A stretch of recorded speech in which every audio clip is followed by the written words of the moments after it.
up, guys? Reed at H22 here with a few different cranks. Got a 50mm H22 crank.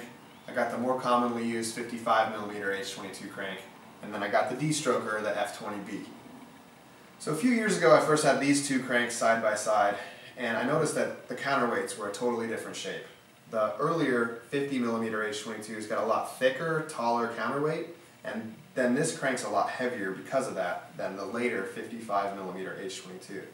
Both of those are 90.7mm stroke, but the 55 is quite a bit lighter because of the smaller counterweight.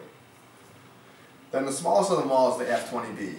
This is an 88mm stroke, D-stroker crank, and it's not very commonly used. We got into a situation where we were going through the traps at a really high mile per hour and a corresponding RPM, and we couldn't change tire size, and there was no gear ratios available.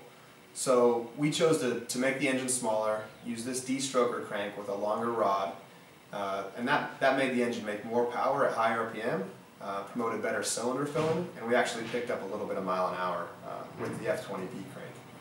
So the only time that I would recommend using that crank is if you're in a situation where you can't get a gear ratio to match your power band.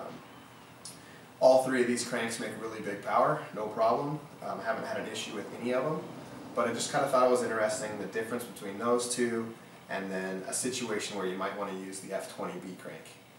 So anyways, if you have any questions, send me an email, reed@kaizensped.com, and for more videos, check us out, kstuned.com.